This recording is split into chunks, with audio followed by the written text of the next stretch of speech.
This is the Horse Radio Network. This is episode 72 of Retired Racehorse Radio on the Horse Radio Network, brought to you by our friends at Kentucky Performance Products, Casual Company, and Green Flower Botanicals. Retired Racehorse Radio is your guide to the adoption, care, and training of the retired racehorse, brought to you in cooperation with the Retired Racehorse Project and New Vocations Racehorse Adoption Program. In today's show, we're learning about the day in the life of a racing steward, the people we need to thank for working to keep active racehorses safe during their racing careers.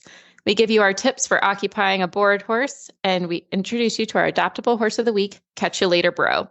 Great name. I know, it really is. Our listener of the week is Anna Moore at AnnaMoore1313. If you'd like to be our listener of the week, make sure to follow us on Facebook and Instagram. Now back to the show.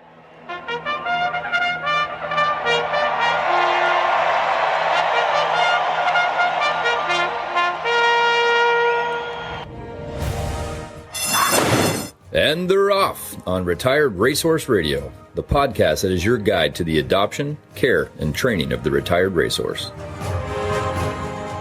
This is Jamie Jennings, and I'm in Norman, Oklahoma.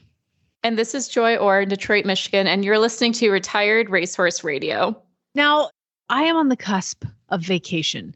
Tomorrow morning, I am going to figure out another way to hurt myself by taking on the slopes in Park City. I'm going skiing, which whose idea of a good vacation is going somewhere cold? Not mine, but I fought it for many years and the husband finally wins. So we're not going somewhere tropical. We're going skiing, which I got to say I'm pretty excited about. I mean, there's always saunas and hot tubs near those things. There's booze. We can look forward to that. There's always booze. Oh my gosh, hot toddies. Yeah. That's what I'm talking about. But you are on the sidelines. You're injured. You're laid up. What the heck happened to you? You've heard it before. It comes in threes, Jamie.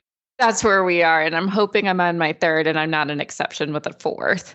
So I'll back it up to something simple. My dog, being the impressive special creature who evolved incorrectly, she scratched her own eyes, because she likes to be meticulously clean. So she's now wearing a cone around my house, and she's the size of a fourth grader. She's this giant German Shepherd, knocking literally everything off the tables. She runs into the door, and she's been trying to find ways to scratch her eye to reopen it. It's just, I ordered this fancy German face shield for her. It's this whole thing. It's a cone of shame. Who are you kidding? It really is. So I'm like, okay, that's like the worst thing I'm dealing with right now.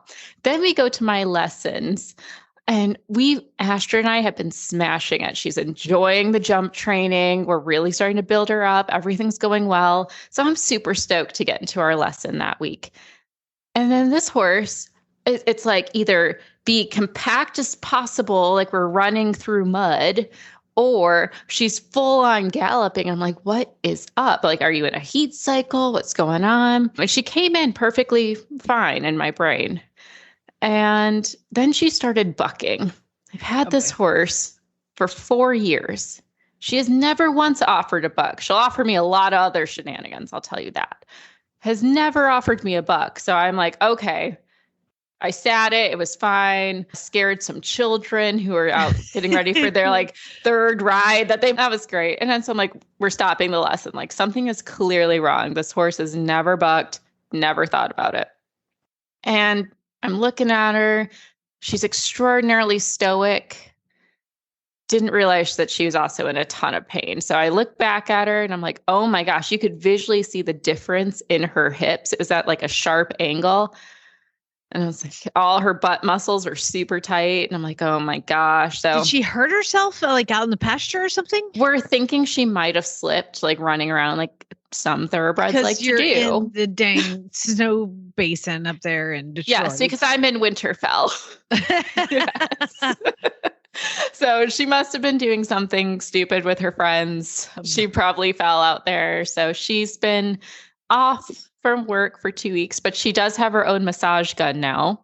which has been helping to keep everything loose. Is that one of those like pulsing massage, like Heck, that you yes. see? And you can bet I got an Amazon coupon. Got that thing for $40. Are you serious? Does she like it? I'm always She afraid loves it. So I put it on my Instagram. I'll have to put it on Retired Racehorse Radio's Instagram. But yeah, she was like falling asleep to it. It was insane. Was she scared of it at first? Did you have to desensitize her? I did it the same way that you would do like clippers for the first time with a horse. So just letting them see it the first couple times. And I just had it on her neck a little bit, but like the side of the gun. So it wasn't the full impact.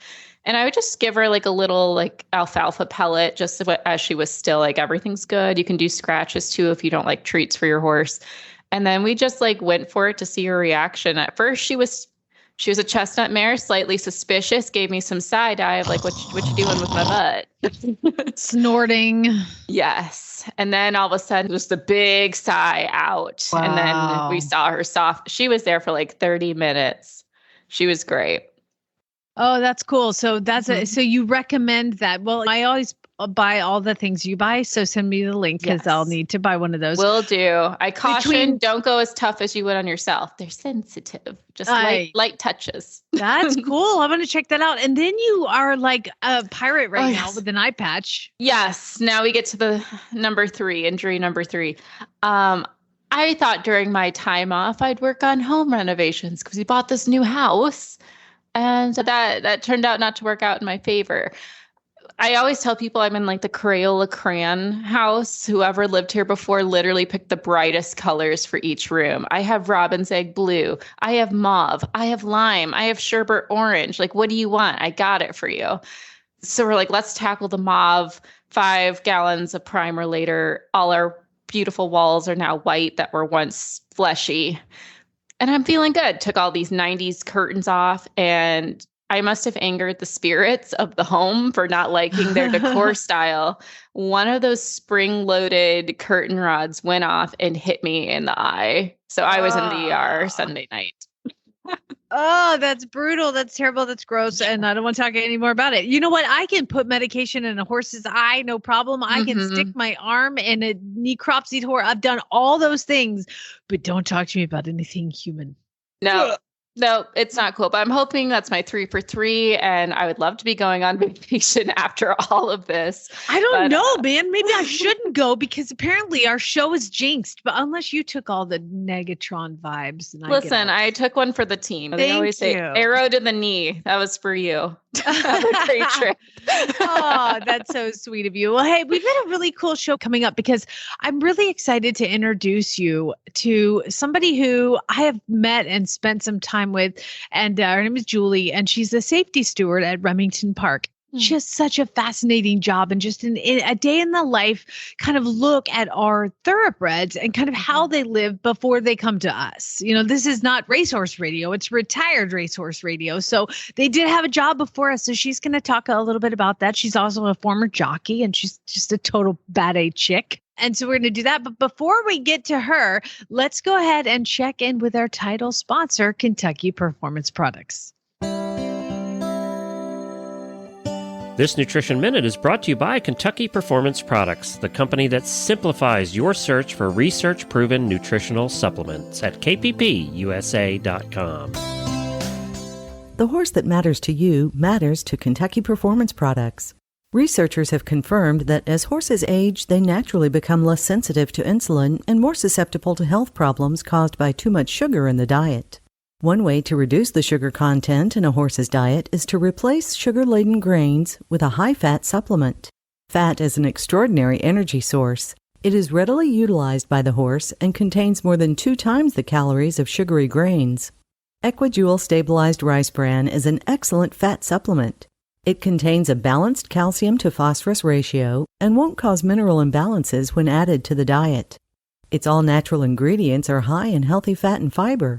Best of all, Equijewel allows owners to easily replace the calories previously supplied by sugary grains.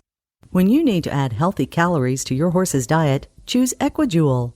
To learn more, visit Kentucky Performance Products at kppusa.com.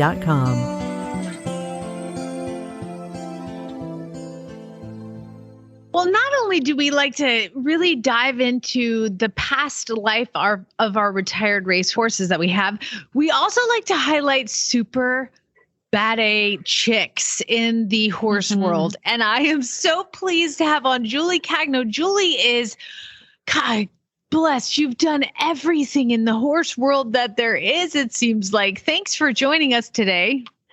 Thank you for having me. So I got to tell you, Joy, Julie and I met because she was doing an inspection of my facility for the Thoroughbred Aftercare Alliance to make sure that I'm up to date on all my things that I need to have. And when we started talking, we just talked and talked like we were friends forever, because Julie and I have been in the same places at the same times. We used to both gallop at the Thoroughbred Training Center in Lexington at the same time. What a small world. Really? Yep. It is. So, Julie, tell everybody a little bit. You don't have to start when you were born, but you're pretty much born loving horses. Is that correct? I would say, I don't know when the love started, but I took riding lessons when I was a kid. Somewhere back then, I can remember starting in the horse life. So did you started riding lessons and you're like, I'm going to be a jockey. Please don't grow. Is that what happened? Actually, there are two things that, kind of come to mind first, is being a jockey or being a veterinarian. And at one time I thought I was going down the path to be a veterinarian, but somehow I ended up with racehorses. There was a racetrack near where I was and went out and got a job walking hots, and then learned to pony and then learned to gallop. And from there, the racehorses have taken me everywhere. They've literally taken me around the world several times. So I've been very fortunate in the opportunities that the racehorses presented. So I think you raced almost 1,400 times. That's how awesome this chick is. 1,400 races almost. And talk about some of I don't know where to start with you. How old were you when you were like, I'm going to be a jockey? I'm not quite sure when the reality set in, because from a young age, or from a teenager, I said, not young age, but as a teenager, when I started exercising horses on the racetrack, of course I wanted to be a jockey, but I ate too much. And one thing about being a jockey, the scale rules your life. Everything you do is determined by your weight. And I wasn't quite ready to give up the eating in order to become a jockey. So I galloped horses, I ponied horses. Then I ended up in Kentucky and I was breaking yearlings. And it was actually one particular horse for a person that had been off for a couple of years. And I'd been exercising the horse, and I knew the horse was perfectly sound, was in good shape. He just had not raced for several years because the person that owned him just had him turned out in his field. He just had been busy with other things, and this horse was ready to run. And it can be challenging for a trainer with only a few horses to get the rider to commit to riding a horse that's been off for a long period of time, several years. And I knew the horse, and I said, you know what, I'll ride him. And that was the start. I watched myself ride my first race. We finished third, and all I could think of was, I could do that way, way better. I look horrible. I got to do something. and that was the impetus. From there, I was like, okay, now I need to learn how to get my weight down, but I wanted to do it with at least some knowledge of nutrition. So I'd taken nutrition classes so that I could, kind of do it right. I didn't say I did everything right, but I started running and got myself fit and my weight down so that I could be a jockey. And that was when I finally made it a career for a number of years. So what was this horse's name that you started with? Clay Kaiser. Clay Kaiser. He was also my first win. I think maybe 8 starts later. Both of us broke our maidens. So he was the start. That's awesome. So you had this dream, you became a jockey, you worked hard at it, and you said it took you all over the world. Where did it take you? So after being a jockey for a while, I then became an outrider. So that was kind of my next step along the racing world. And I outrode a number of racetracks. Then the next progression in the career was working in racing offices, so gaining racing official experience. And it was along that route that I ended up getting a job in Dubai working for the Emirates Racing Authority. So that was the start of the international travels, was being able to go to the UAE, the United Arab Emirates, to work there.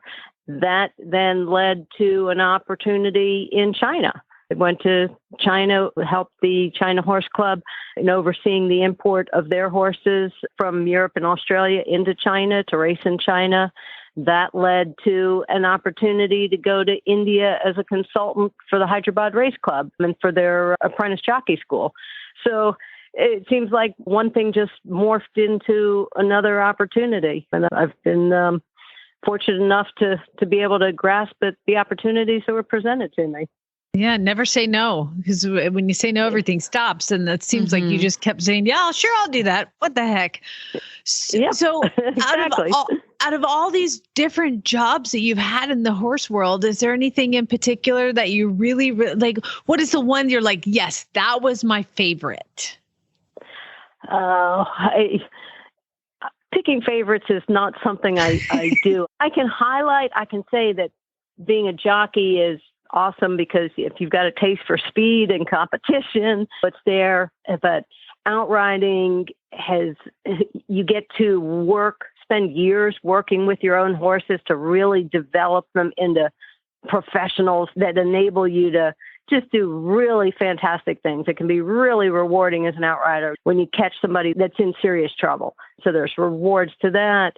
The traveling has been great. And now as a steward, being able to put all my knowledge together and my experiences to be able to utilize that for being a steward. It's just, I don't know. I'm horrible at picking a favorite. Well, I'm looking at the list of horses that you've ridden, and there are some that won a lot more money than others. But like, if I said the name Road to Attack, what would you think of? I think he won 4 in a row, all within the space of if I remember correctly, 36 days. So he was just a tough, hard-knocking horse trained by Mike Lake. Wow. Wow. And then you have another horse that won just about the same amount of money. Do You Want to Dance? What a neat horse he was. This horse, he would come from so far out of it. Like the first time I rode him, I think it was the first time I rode him, we were going 6 furlongs and he just walked out of the gate. And I was like, I had to ride him from the gate to the wire. I rode every jump of the way, encouraging him to pick it up. Come on, let's get in gear. And boy, when he got in gear down the stretch, he just passed everybody in the stretch. He was another really neat horse. How about, I love that you like just saying these names conjures up such an image for you because these were your top 3 successful horses. So the third one is Jeff's Pick. Do you remember him? Now again, we're going to see if memory is correct because we're going back a couple of decades, I believe. But he was also trained by the same person that trained Do You Want to Dance? His name was Jeff. I am drawing a blank on his last name. But yeah, he was a very nice Indiana bred. And then now you've ridden stallions, you've ridden colts, fillies, and geldings. Is there by the way, the trainer who was Jeff's pick was Jeff Lockhart. I have the benefit of Equibase right in front of me. So. Yeah. Are you lucky? So between mares, colts, and geldings, was there a preference? I don't think when I was riding, I ever had a preference. When I became an outrider, then geldings, and when you're ponying, geldings are definitely the preference because you're just able to mix them with so many other different horses without having to deal with, an issue like you have with a mare and colt. But I don't think when I was riding, that I had any issues or had a favorite, I guess. So I have to tell you my outrider story. I was at Keeneland and I only rode the babies. Okay. Just the babies. I couldn't handle once they'd run once or twice. I wasn't strong enough. So I rode the babies. But one day we had to gallop one of we call them the big horses, and we had to gallop one of the big horses and the exercise rider didn't show up. I still remember his name. I won't say it on the air, but he didn't show up. And so they were like, you're up. And I was like, I can't ride that horse. That's a big horse. I don't ride big horses. I just ride the babies. They were like, you're up. And they threw me up on this big horse, and I was supposed to go from like all the jog around the back and just canter him around 1.5 times. Okay. I get him jogged around the back, and I turn him around to go the correct direction, and that sucker takes off. Oh my God. I thought I had been on a horse that was galloping. No, never. This horse took off something so fierce. And I remember there's an outrider that's kind of where the finish line would be. We were on the training track down below. So right kind of the entrance. And my horse streaks by him. And I was like, hey! And so the horse keeps going by. And I look over, and this outrider has his Western saddle, and he's got his leg over the horn, like sitting sideways, and he's talking on a cell phone. Now, this is in like 1996. So his cell phone is the size of like a suitcase, right?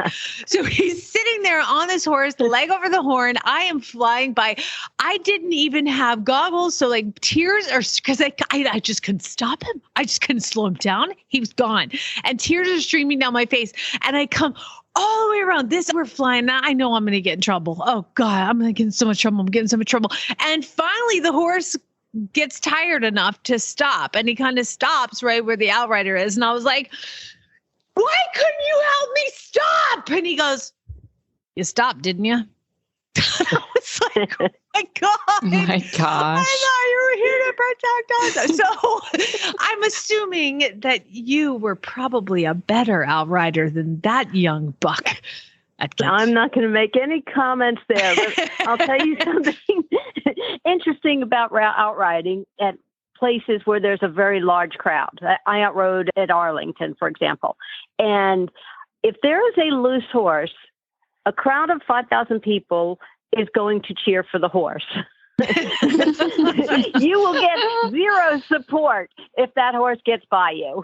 In fact, I've had it happen where they got by me and the crowd, they started cheering and clapping. Now, to give them their due, when you do make a nice catch, the crowd does reward you with clapping, but they tend to support the loose horse. Oh, yeah. Run, babe. We've all watched those videos where I've seen some amazing saves by outriders. But yeah, we've all seen those videos with the horses just flying and everybody's just watching them go. So your job now, let's go to where you are now in the world, which is a safety steward. And I find this fascinating because your job is to protect our friends while they're doing their job. So talk a little bit about what a safety steward is. Okay, so a safety steward is a steward, and for those that aren't familiar with, stewards are essentially the judges on the racetrack. They oversee horse racing. They ensure that the rules are followed. They issue licenses and ensure compliance with everything related to horse racing. Watch the races, review the objections, conduct hearings, everything that's to be overseen. As a safety steward, I have an additional eye on the safety of horses and riders. So I am spending a lot of time, whether it's on the backside, on the racetrack, racing strip itself, in the paddock, watching what's going on, looking to ensure in the best manner that I can, everybody's safety. So whether it's horses or riders. So if you see a horse being led around the paddock that looks off, do you push a button and flag him? Now, that would actually come under the veterinarian's jurisdiction. But let's just say I noticed a horse, not necessarily in the paddock, because the vets are there routinely for each race, but even say on the backside or during training hours, then I would notify the veterinarian. So I would share that information that I've noticed something so that they can follow up. So the horses are making their way around. Do you go in the barns in the morning and make sure everybody's behaving themselves? I don't know. I am in the barns. One of the things that I'll be paying attention to is the safety equipment. So the helmets and vests that everybody wears that's on horseback, they have to meet certain safety standards. So I'm very familiar with the different styles and the brands. So then that might be one of the things that I would have an extra focus on while I'm walking through the barn area or watching horses train on the track. So when you walk into the barn, does everybody like, she's here. She better be quiet. She's here. I was going to ask, do you have like a uniform or something that identifies you as the clipboard, the controller? I'm not going to say that everybody's thrilled when any type of regulatory person walks into the barn. I mean, that's just life. But there are many more that are happy to have regulators walking around the barn area. Absolutely. Those are the people that you want to be friends with for sure. Now, listening to you go from exercise rider to jockey to outrider to all of these different avenues in the horse racing world, what is something, and I didn't let you know I was going to ask you this, but just listening to this, it begs the question, if somebody like me, I wanted to be in the horse racing world when I was young, what advice would you give to somebody who wants to get into your line of work? Mm-hmm. Do it. Okay. Don't hesitate. If that's what you want to do it. There's nothing stopping anybody. It's something that there's a number of avenues to gain experience. There's farms and training centers where a lot of people get their initial groundwork and their exposure and their experience on just handling a racehorse. There's also people that just go to a racetrack. You can go to the stable gate any morning early during training and very likely get a job. And it'll be entry level, it'll be walking hot, which is pulling the horses out after exercise. But there really are always trainers that are looking to hire help. And so anybody that wants to do it can do it. So, Julie, I was going to ask, is there a certain certification or course or anything someone would need to take to become a safety steward if that was a job they were interested in? In most jurisdictions, in order to be a steward or safety steward, they are looking for what we call ROPE accreditation, which is the Racing Officials Accreditation Program. So that program is what is the standard in the United States for people to be stewards. A lot of times other racing officials will take that course. So that would be the place from the perspective of being a steward. As far as anyone that wants to work with racehorses, there's no accreditation needed. Okay. So good to know. Multiple careers open for anyone interested in working with racehorses. Absolutely. It just takes a little bit of extra bravery in your life when you wake up in the morning. I think a little bit of maybe a little liquid courage special. if you're someone like me. Well, it all depends on where you want to go with that. You know, not everybody has to be a jockey. So there are other things for those that don't have that attempt at speed. It's funny. When I galloped, I never wanted to be a jockey. Number one, I do like to eat. So that was a problem. And number two, I was like, oh my God, they pay me $10 to ride a horse. Like, I take it out of the track, I go around, I get off, I make $10. Like, I was a millionaire. Okay. At 19, that was like the biggest money I'd ever seen. Jockey probably would have been better. Only if your heart was in it. Well, exactly. Julie, as diverse as your career has been, I hope it's okay if I ask, do you have you've probably seen some wild, crazy, or even just hilarious things on the track. Are you able to share maybe one of the funniest stories or anything you've seen? She is a safety steward, so she has to be careful. Yes.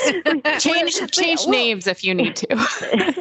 Well, having said that, I was in a spill myself at River Downs, and I was watching the replay, and I had some family members and friends with me. And as I'm watching the replay, I'm like, oh, wait, let me go back. And I was reviewing it really slowly because I wanted to see everything that had happened, each step, what led to what. And also that helps you in either preventing or being aware of or preparing for different outcomes. And apparently, for some people watching me get run over by a horse over and over, they weren't too comfortable with that.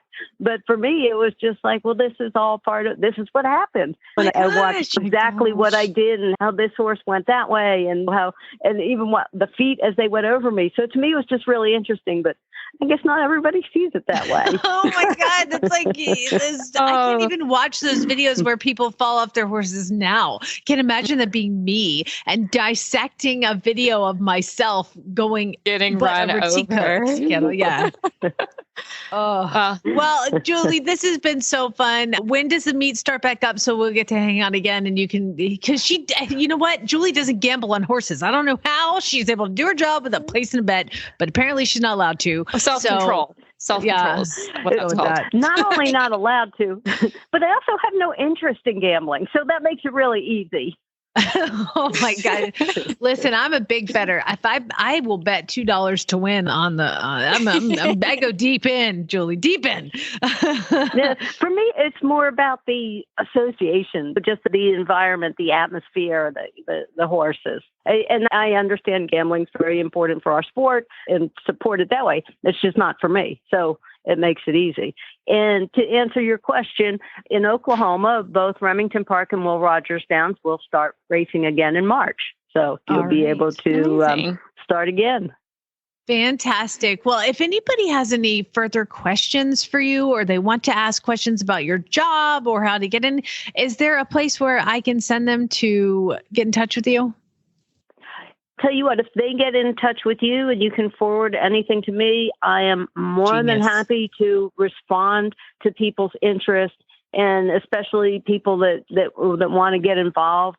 I am more than happy to assist and encourage anyone that wants to be a part of horse racing, because horse racing's been very good to me and it's taken me around the world. So it's the greatest game. Thank you so much, Julie. We appreciate you coming on and sharing your story with us. Thank you so much for having me. Casual Company helps you enjoy the ride with their full line of trail bags and tush cushions, from cantle bags to horn bags and everything in between. Comfort and convenience on the trail is what Casual does best. To stay up to date with the latest products and news, follow Casual Company on Facebook and Instagram. And to find their products, visit an authorized dealer or visit casualcompany.com.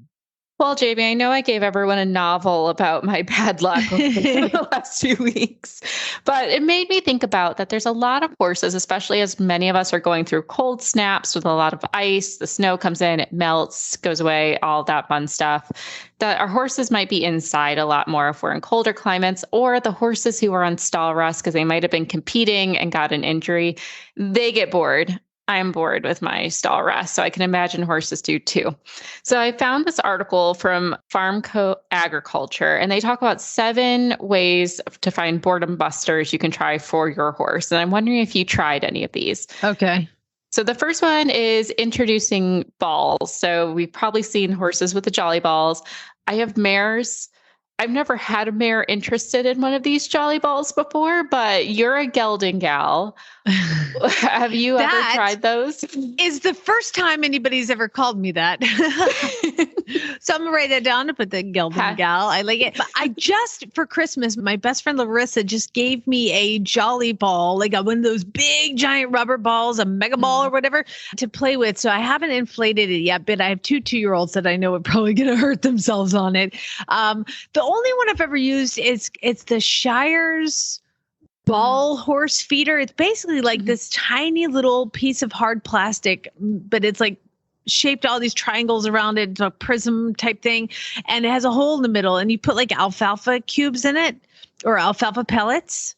And then you put it on the ground and they roll it around. And I have not had one smart enough to really understand what's going on with That's this because you have geldings. Yeah, exactly. They dump the food out. They're like, what happened? I don't understand. Well, that's a great segue into tip number 4. I'll jump down, which is using feeder toys. So there's plenty out there. If you're on social media and you're a horse person, you're probably bombarded by ads because they use those algorithms to find you. but any type of feeder toy that dispenses treats when they play with it. So that's a great one. And there's also some, I know we've used like Uncle Jimmy's hanging balls before. There's like the lick-it trays. Any of those you can hang in the stall as well if they're stuck. But they gave a great tip. If you're not willing to pay for that, you can make a DIY feeder by filling like a plastic Gatorade bottle full of small pieces of food. Be sure you're getting the edges not sharp so you don't end up with extra vet bills. I'd say just spend the money on a professional who made it for you. Exactly. Alexa, show me Uncle Jimmy. Alexa, show me Uncle Jimmy's hanging balls. Oh, there you go. That's going to be a terrible Google. Don't Google, show me that. Don't do that. Another way, you can make a game for your horses, bobbing for apples or carrots. My horses in, like I said, Winterfell, we're here, are not going to be bobbing for apples or carrots. But if you're in warmer climates, this is a great one you could do to set up a bucket. There's some apples, carrots, they'll float in there. And hopefully your horse is smart enough to come up for air as they're trying to get those treats. So I have some who are not. Oh, bless them. Yes. Grooming, another great tip. Take them out, give them nice long grooms, or hop on Amazon and spend the money on a massage gun so you have the bougiest horse in the barn like I did. I mean, for real, I'm so excited about that. I've always wanted to try because I see those ads on Facebook or it's like, Alexa, show me massage gun for horses. These are all could be taken as dirty. Sorry. So yeah, well, it's a win-win buy because at the end of the day, your horse is like, nah, not for me. You have a massage gun for you, and you only spent $40. To my shoulder. That's a good idea. Just a couple more here. The traffic cones. You can go to Wally World and grab yourself a few traffic cones. Again, probably a gelding type of thing, but there might be some playful mirrors out there who want to toss that around. This one shocked me. Trying a mirror. I guess they can be entertained seeing themselves. If you have a very vain horse, first off, I want to know how your horse is vain. Like message us. I want to see photos of how vain your horse actually is. But they'll entertain themselves looking at their own reflection, but they do warn, please check this in like an open area first before just sticking a mirror where your horse sees another horse inside their stall. Oh my gosh, let me tell you, it was terrifying. There was one horse at a barn that I was at and he hated himself so much that somebody not knowing turned him out and he ran right into it and cut himself to pieces. So I don't agree with the mirror thing. I have post-traumatic stress because of it. Yeah, maybe double check that one before you do it. And maybe that horse needed a life coach. That sounds traumatic. I Amazon massage guns for horses and there's like a million of them. So I'm going to need some more details. It's like the heated vest. I was like, I'll pick a heated vest. This one is not for horses. Like it's not advertised for horses, but when you look at the models, just save yourself from like once someone puts equine on the label, it goes up $100. Let me tell you, you don't need that. Okay. Get the human one. See, good to know. Now there are some very beefy men massaging their biceps in this picture. Sorry, I'm on a tangent. What else is there? Lastly, we're going to talk about slow feeders, probably our go-to for most of us who have our horses inside. So getting the smaller nets if you can, as long as your horses are safe with that. So they have access to hay. It makes them eat slower, makes them impatient if they're my horse who's a Roomba and has to vacuum everything off the floor. But it does keep her occupied, which is a great thing. Do you have any that you really like? Well, you talked about the feeding ball, but it sounds like that's your go-to. The slow feeder hay net, I have them. We have round bells here in Oklahoma. And so I have a slow feeder hay net. And so I bought one because everybody's like, you have to get the slow net that checks saddle. Then I got my dang horse. It was out on the ground and nobody said you can't use this if your horse has shoes. And so my horse Drax is out in the pasture and I'm like, hey buddy, come on, time to eat. And he's just standing there at the round bell. And I'm like, hey, he's such a good soul. Time to eat. And he's like, he kind of looks over his shoulder, and so I go down there and both of his shoes are stuck in the net. Oh, I felt so bad. And he just stood there like a little angel, a 4-year-old baby racehorse. And I'm like cutting his feet out of this darn hay net. So now we've got it elevated above the ground with the slow feeder on it. So you can't. So if you are using the slow feeder hay net, make sure that you've got it away from any shoes potential. Hey, before we wrap this up, I was talking about beefcakes and hot guys. Oh my God, this horse. Okay, I'm segueing to a horse right now. His name. Oh yes. Catch you later, bro. Our Now, new this vocations is a adoptable horse of the week. We have to talk about this. oh my God, he's fantastic. This is a solid bay, but with the black stockings up to his knees. He's 16 hands. He's kind of a blood bay looking horse and has that like classic thoroughbred expression look on his face. He looks like the 100-mile stare, the look of eagles, they call it. And he is stunning. So tell everybody a little bit about Catch You Later, bro. Yeah, so he's described as a cool dude. His bar name is Bro. Can you just imagine just saying like, all right, and canter now, bro? I just have so much fun with that, honestly. Oh, bro. Yes, Bro. Super well built and super level headed, it seems. So his leading and ground manners, they gave him a level 2. He's a solid citizen on the ground and easy to lead, doesn't need any chains. Great with grooming and tacking. He loves it. Especially, he likes a warm bubble bath.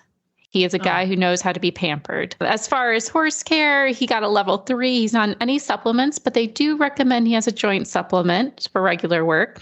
And he does have front shoes. Riding, he's super soft in the mouth. How many times have you had the heavy-handed horse? And I don't know about you, Jamie, but I don't have the lats for that. No, I'm watching him, and he's very nice and forward moving. And he's at the Pennsylvania location. She just gives a little half halt with the inside rein, and he's in a frame again. He's going to learn to carry himself even better and better. And there's no soundness issues with him, is there? Nope, it doesn't seem that way. He had a small knee injury, but recovered well from surgery. And they think he's going to make it to a moderate riding career, including jumping. He really could take a amateur rider, even someone looking for a prospect to bring along. He'll be the right horse for you. Fantastic. You can find him at horseadoption.com. His name is Catch You Later, bro. Yes, for the super high over the top price of $1,000. Ridiculous. It's like he's free. Hi, this is Roger McFarlane with Green Flower Botanicals. Every day we're asked the same recurring question. How can I know if CBD is going to work for me? Well, did you know that CBD, or cannabidiol, has now been researched for its effects on over 50 medical conditions, including some of the most common conditions related to the health of your horse? It's amazing how this one little cannabinoid found in the cannabis plant has been responsible for nothing short of a revolution when it comes to natural medicine. Listen, it's safe, it's effective, and it's given to us by nature itself. And here's the truth. The only way to really know if CBD will work for you or your horse is to give it a try. And we want to make that very easy for you with our try and see money back guarantee. So right now you can go to greenflowerbotanicals.com and receive 20% off when you use code HRN. And here's the best part. Your purchase is backed by our promise that if you're unsatisfied for any reason, we will refund 100% of your purchase. So try some CBD today, totally risk-free, by going to greenflowerbotanicals.com, use code HRN at checkout, and receive 20% off your entire purchase. You know the drill. You can find our show notes and links to today's guests on the website at retiredracehorseradio.com, or like us on Facebook and Instagram. Search for Retired Racehorse Radio. My Facebook page, which has lots of ponies on it, Fly Over a Farm, Jamie Jennings, certified Monty Roberts instructor, or you can shoot me an email, jamie@horseradionetwork.com. My email is joy@horseradionetwork.com, or find me on Instagram at the Foodie Question, where apparently I'm doing lots of new product reviews and demonstrating how to use them. Thank you so much to our sponsors, Kentucky Performance Products, Cashel Company, and Green Flower Botanicals. And don't forget to check out all the other shows on the Horse Radio Network at horseradionetwork.com. Remember to set your goals high and love to learn from every ride. And spade, neuter, and geld. Bye, guys.